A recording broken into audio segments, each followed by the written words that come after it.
السلام علیکم ورحمۃ اللہ وبرکاتہ۔ بسم اللہ الرحمن الرحیم۔ دوستو، سامسنگ کمپنی کے مالک کی عبرتناک کہانی۔ 25 اکتوبر سن 2020 کا دن تھا۔ ڈاکٹر نے مریض کا بازو سیدھا کیا اور مایوسی سے سر ہلا دیا۔ بیٹے نے آہستہ آواز میں پوچھا، کیا کوئی چانس نہیں؟ ڈاکٹر نے جواب دیا، سر اب نہیں، ہمیں وینٹی لیٹر بند کرنا ہوگا۔ بیٹے نے سر نیچے کیا اور آہستہ آہستہ چلتا ہوا کمرے سے باہر نکل گیا۔ مریض مئی سن 2014 سے کومے میں تھا۔ مریض کی کہانی 1940 میں شروع ہوئی تھی۔ اس کے والد نے جنوبی کوریا کے شہر ٹائگو میں چھوٹی سی کمپنی بنائی۔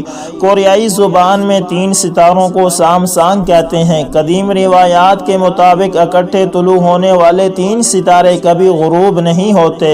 والد لی بیونگ چل نے خوش شگونی کے لیے کمپنی کا نام سامسانگ رکھ دیا۔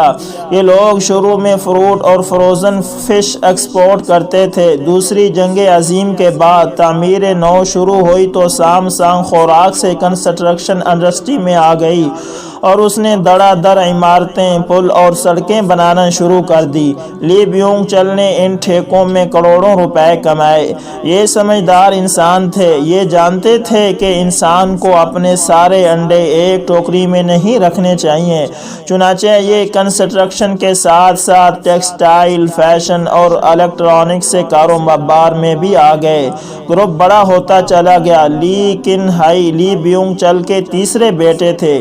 یہ کن ذہن اور لاابالی مزاج کے لڑکے تھے۔ پڑھائی میں دل نہیں لگتا تھا، لیکن والد انہیں ہر حال میں پڑھانا چاہتے تھے۔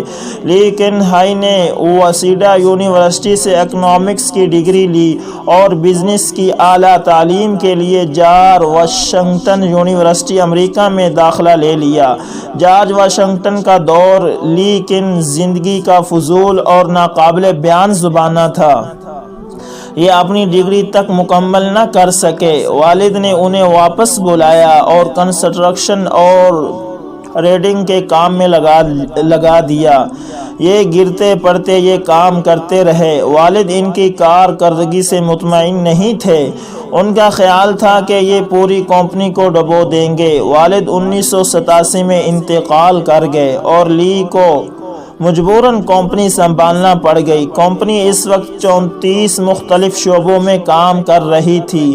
لی کے لیے اگلے 5 سال بہت مشکل تھے۔ یہ ایک دفتر سے دوسرے اور دوسرے سے تیسرے کی طرف دوڑتے رہتے تھے، یہاں تک کہ 1993 آ گیا۔ لی کو اچانک محسوس ہوا، ہم بہت زیادہ مصنوعات بنا رہے ہیں، جس کی وجہ سے ہم کوالٹی میں مار کھا رہے ہیں، جبکہ ہمارے حریف صرف ایک کام کرتے ہیں اور ان کی مصنوعات کی کوالٹی سامسانگ سے بہت بہتر ہے۔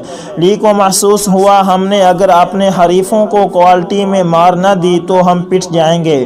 چنانچہ اس نے ایک دن اپنے تمام ایگزیکٹوز کو جمع کیا اور ان سے کہا، ہم آج سے اپنی بیوی اور بچوں کے علاوہ سب کچھ بدل رہے ہیں۔ تم لوگ نقصان کی پرواہ نہ کرو، ہم اگر فٹ پاتھ پر بھی آ جائیں تو بھی کوئی مسئلہ نہیں، آپ بس صرف اور صرف کوالٹی پر توجہ دیں۔ ہماری پروڈکٹس ہر صورت مارکیٹ میں نمبر 1 ہونی چاہیے۔ سامسنگ کے لوگوں کو گارنٹی ہونا چاہیے۔ یہ میجر شفٹنگ تھی۔ کمپنی کی انتظامیہ نے انہیں سمجھانے کی کوشش کی، لیکن وہ ڈٹے رہے۔ وہ ہر قسم کا نقصان برداشت کرنے کے لیے بھی تیار تھے۔ ایگزیکٹوز نے ہار مان لی اور تعداد کی بجائے معیار پر چلے گئے۔ شروع کے سال بہت مشکل تھے۔ کمپنی کے گودام کباڑہ خانہ بن گئے۔ مارکیٹ میں سامسنگ کا انبار لگ گیا۔ لوگ اس کے سائن بورڈ سے قریب بھی نہیں گزرتے تھے۔ ڈسٹریبیوٹر تک بھاگ گئے، مگر یہ پیچھے نہ ہٹے۔ 1995 میں ایک طرف کمپنی کا بیڑا غرق ہو گیا اور دوسری طرف لی کن ہائی پر جنوبی کوریا کے صدر رو تائے وو کو $30 ملین رشوت دینے کا الزام لگ گیا۔ یہ تفتیش، انکوائریاں اور عدالتی مقدمات کا سامنا بھی کرنے لگے۔ وہ دور مشکل تھا، مگر اس دور نے انہیں پگھلا کر کندن بنا دیا۔ یہ نکھرتے چلے گئے۔ سامسنگ اس دوران ٹیلی ویژن کے انڈسٹری میں آ گیا اور اس کا ٹی وی دیکھتے ہی دیکھتے مارکیٹ لیڈر بن گیا، اور یہ چند ماہ میں پیداوار، معیار اور فروخت میں سونی کو بہت پیچھے چھوڑ گیا۔ یوں کمپنی سن 2006 میں اعلیٰ معیار کا گارنٹی کارڈ بن گئی۔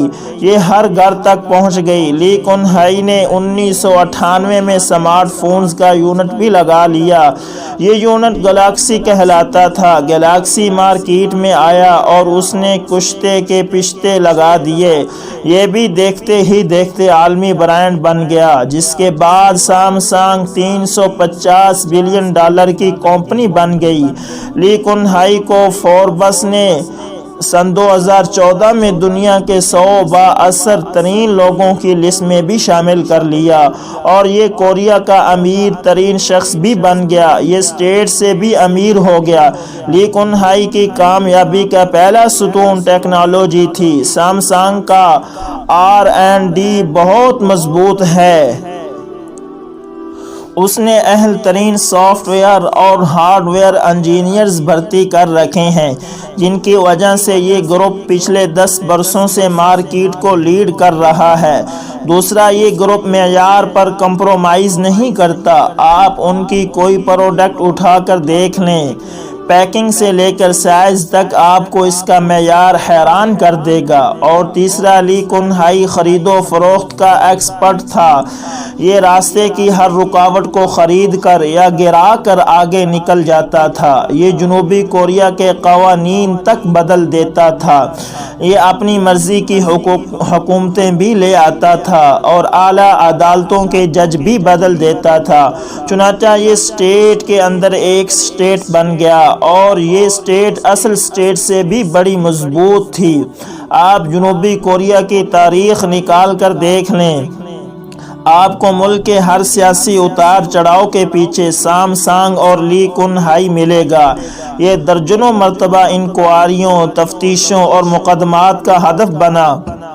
اس پر صدور کو رشوت دینے کے الزام بھی لگے، اور اسے سیاسی خرید و فروخت کا بیپاری بھی کہا گیا۔ سن 2008 میں اس پر ٹیکس چوری کے الزامات بھی ثابت ہو گئے۔ اسے سزائیں بھی ہوئیں، لیکن اس نے عدالت اور حکومت دونوں کو خرید لیا۔ سزا معاف ہو گئی، تاہم اسے انٹرنیشنل اولمپک کمپنی کا عہدہ واپس کرنا پڑا۔ یہ پورے کوریا میں بدنام تھا، مگر اسے کوئی ندامت، کوئی پریشانی نہیں تھی۔ یہ میدان میں ڈٹا رہتا تھا۔ یہ خود اپنے منہ سے کہتا تھا، آپ اگر دولت سے آسانیاں نہیں خرید سکتے تو پھر آپ کو دولت مند ہونے کا کوئی فائدہ ہی نہیں۔ چنانچہ یہ سامنے موجود ہر شخص کو چند لمحوں میں خرید لیا کرتا تھا۔ اس کی یہ عادت اتنی پختہ ہو چکی تھی کہ اس نے آخر میں زندگی کو بھی خریدنے کی کوشش کر دی۔ چیئرمین لی کن ہائی کو سن 2014 میں ہارٹ اٹیک ہوا۔ یہ کوما میں چلا گیا۔ اس کی وصیت کے مطابق اسے وینٹی لیٹر پر شفٹ کر دیا گیا اور اس کے لیے نئی ادویات کی ایجاد کا کام شروع کر دیا گیا۔ سامسنگ نے درجنوں ریسرچ اداروں کو فنڈنگ کی، بڑے سے بڑے ڈاکٹر کا بندوبست کیا اور قیمتی سے قیمتی ترین ادویات بنائی گئی، مگر لی کن ہی کومے سے باہر نہیں آ سکا۔ اس کے بیٹے لی جائے یونگ نے کمپنی کی عنان سنبھال لی۔ یہ اپنے والد کو ایک بار اپنے پاؤں پر کھڑا دیکھنا چاہتا تھا۔ اس کی شدید خواہش تھی یہ ایک بار اپنے منہ سے بولے، یہ اپنے ہاتھ سے کھائیں اور ایک بار اپنی کھلی آنکھوں سے سامسنگ کی نئی سکرین دیکھیں، لیکن لی جائے یونگ کی کوئی کوشش برآور نہ ہو سکی، اور یوں 25 اکتوبر سن 2020 کی وہ شام آ گئی جب ڈاکٹروں نے مایوسی کا اعلان کر دیا۔ لی کن ہائی کومے کے عالم میں انتقال کر گیا اور اس کا جسم ٹھنڈا ہو رہا تھا۔ ڈاکٹر نے اس کا بازو سائیڈ پر رکھا اور مایوسی میں سر ہلا دیا۔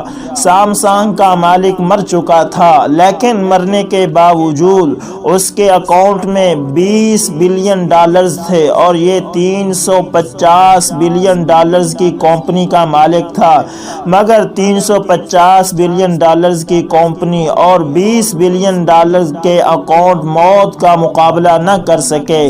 مسافر 6 سال کی طویل نیند کے بعد اگلے سفر پر روانہ ہو گیا۔ لی کن ہائی کی موت نے ایک بار پھر ثابت کر دیا، انسان دنیا میں دولت کے ذریعے سب کچھ تو خرید سکتا ہے، لیکن یہ کتنا ہی بڑا بیپاری کیوں نہ ہو جائے، یہ ایک بھی اضافی سانس نہیں خرید سکتا، اور اس کے پاس قدرت کے سامنے ہارنے کے سوا کوئی چارہ نہیں ہوتا۔ کہتے ہیں انسان اگر زندگی خرید سکتا تو ہم آج بھی نمرود اور فرعون کی خدائی میں سانس لے رہے ہوتے۔ موت وہ امر ربی ہے جس کے ذریعے اللہ لی کن ہائی جیسے لوگوں کو یہ پیغام دیتا ہے، جاؤ تم جتنا بھاگ سکتے ہو بھاگ لو، لیکن تم نے آخر میرے ہی پاس آنا ہے۔ میں تمہیں کائنات کے کسی کونے میں بھی چھپنے نہیں دوں گا، اور یہ چھپنے دیتا بھی نہیں۔ تاریخ انسانی خداؤں کا قبرستان ہے۔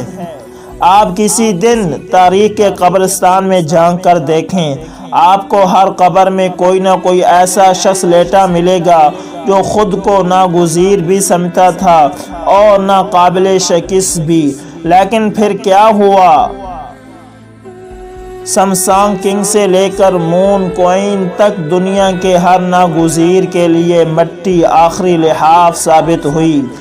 اللہ کی اس دنیا میں لی کن ہائی جیسا شخص بھی 6 سال ہسپتال میں بستر پر لیٹ کر آنکھ نہیں کھول پاتا، اور اس سے امیر تیمور اور ہٹلر جیسا شخص بھی خالی ہاتھ واپس جاتا ہے۔ لیکن ہم اس قبرستان میں پوری زندگی میں کی آوازیں لگاتے رہتے ہیں اور ہمیں شرم بھی نہیں آتی۔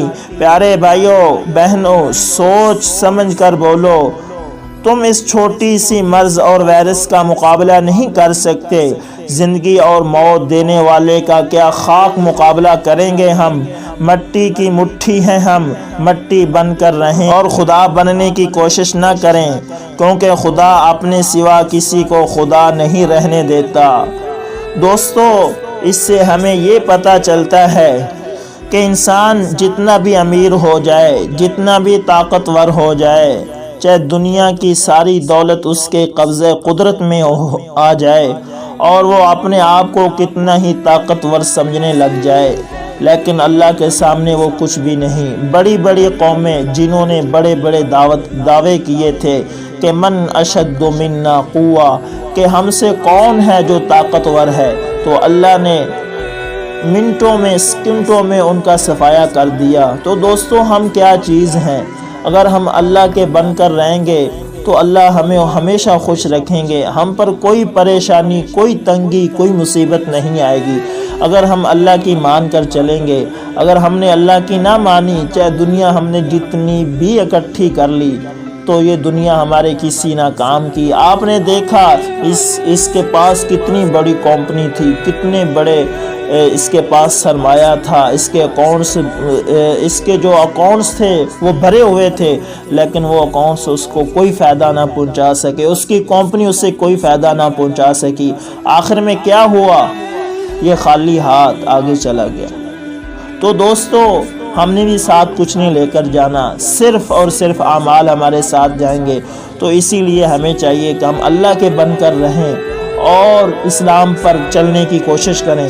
دوستو، امید کرتا ہوں یہ ویڈیو آپ کو پسند آئی ہوگی، اور اگر یہ ویڈیو آپ کو پسند آئے تو لائک، شیئر اور کمنٹ میں اپنی رائے کا اظہار ضرور کیا کریں، اور اگر آپ ہمارے چینل پر نئے تو ہمارے چینل کو ضرور سبسکرائب کریں اور ساتھ میں بیل کے نشان کو دبانا کبھی بھی نہ بھولیے گا، تاکہ ہر نئی آنے والی ویڈیو کا نوٹیفیکیشن سب سے پہلے میرے دوستوں کو ملتا رہے۔ جزاکم اللہ خیر۔